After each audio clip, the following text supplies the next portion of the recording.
Për të rritur cilësinë dhe shërbimin ndaj qytetarëve, Bashkia e Vlorës ka vendosur grupimin e institucioneve kryesore në një godinë të vetme. Ish shtëpia e oficerëve, e cila deri para pak kohësh shërbeu si drejtoria e kadastrës, tashmë është vendosur në dispozicion të Bashkisë së Vlorës. Disa institucione të rëndësishme vendore kanë hyrë tashmë në këtë godinë, e cila ka kushte mjaft të përshtatshme për ofrimin e shërbimeve, por edhe për pritjen e qytetarëve, ashtu si kundër edhe kushte optimale për të gjithë në punësit e administratës vendore që do të punojnë në këto ambiente. Në katin e parë të godinës do të vendosen rajonet e qytetit. Konkretisht, rajoni 1, 2 dhe 3 do të jenë në zonën e ish shtëpisë oficerëve në këtë godinë të re, ndërsa rajonet e tjera, rajoni 4 dhe 5, do të vazhdojnë të jenë në zonat ku aktualisht janë të vendosura. Po ashtu në katin e parë të kësaj godine është vendosur edhe drejtoria e ndihmës ekonomike të Bashkisë së Vlorës, ndërsa në katin e dytë janë vendosur zyrat e gjendjes civile të Bashkisë së Vlorës,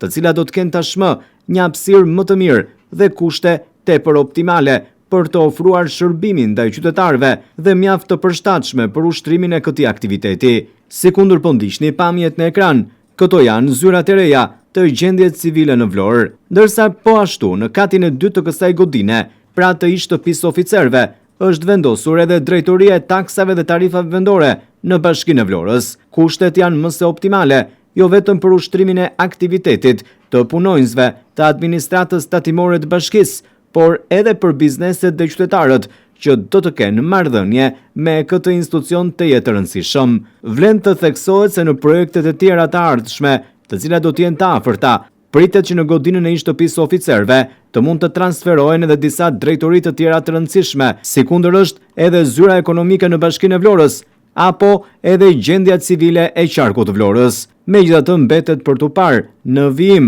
por shërbimi ndaj qytetarëve dhe bizneseve që do të marrin shërbime në këto institucione të Bashkisë së Vlorës do të jenë tashmë të një niveli më të lartë, dhe ku qytetarët dhe bizneset do t'i kenë të përqendruara zyrat dhe institucionet më kryesore në një godinë të vetme.